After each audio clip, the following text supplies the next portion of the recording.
Hi everybody.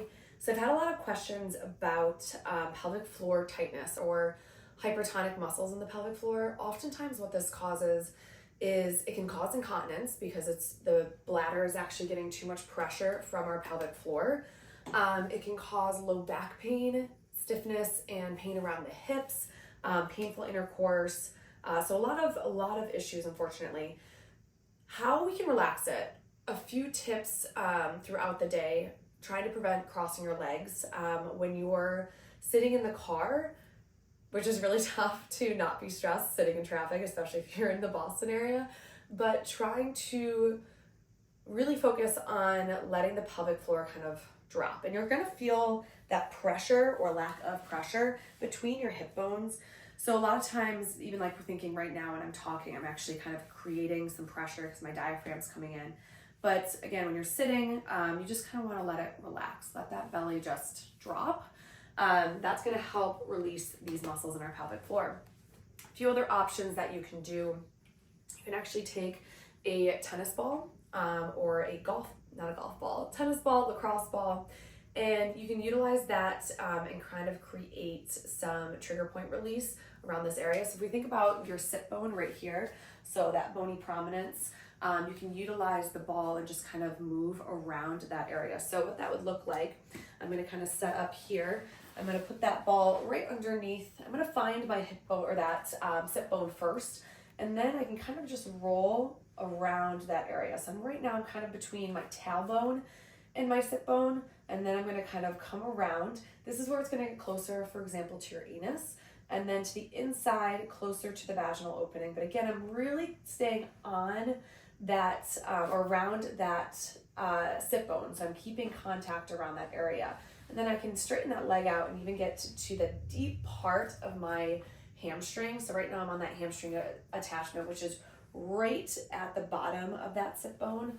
And again, I can kind of scoot around. And if you find a tender area, you're just gonna hold that position and just kind of breathe through it, work your way back around.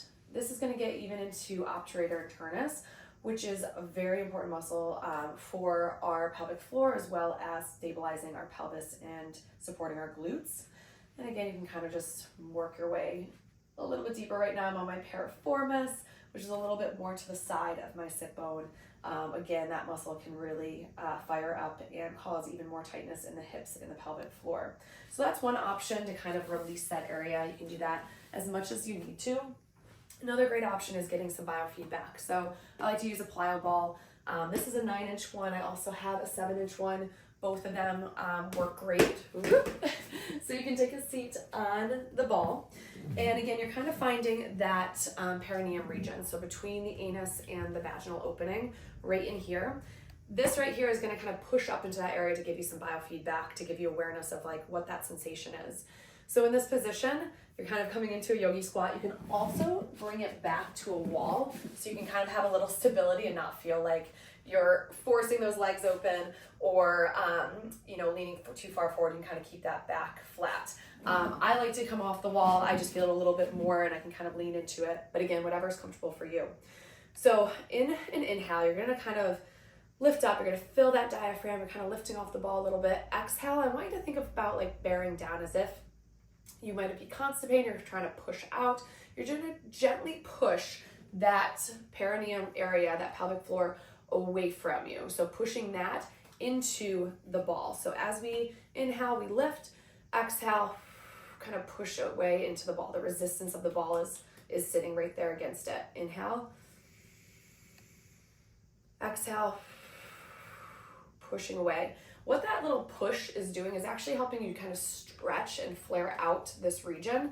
So it's a nice little gentle stretch and a reminder to your brain of what it's supposed to feel like when you kind of lift and contract and what it feels like when you release.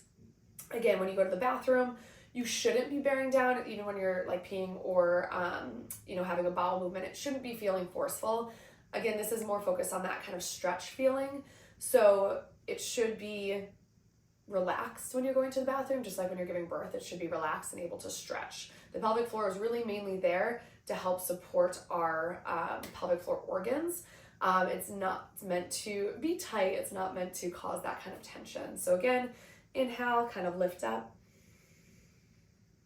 Exhale, gently push away. So that's a great one to kind of retrain that area and create some stretch in that region and hopefully release some of the pressure. Another one on all fours in quadruped position, we're gonna do some twerking, some pelvic tilts. So just focusing on moving the pelvis, not the rest of the body. So notice if you think of like a cat-cow, I'm not moving the rest of my spine, I'm just moving at my pelvis. And this can take a lot of practice. I've twerked quite a bit as a pelvic floor specialist. So again, you're gonna think about exhaling, you're gonna actually kind of pull those hip bones up. Inhale, release, fill that belly up, fill that diaphragm up. Exhale, kind of lift and pull. Inhale, release. All right, a little bit different breathing from this one, just because of the positioning. So again, exhale, hip bones up towards the rib cage. This is where you're gonna kind of feel the pelvic floor lift. Inhale, belly down, just let it relax. All right, so if we bring in what's called the blueberry mechanism here, if you've ever been to pelvic floor PT, you might have heard this. You're gonna think about picking up a blueberry with either your anus or vaginal opening.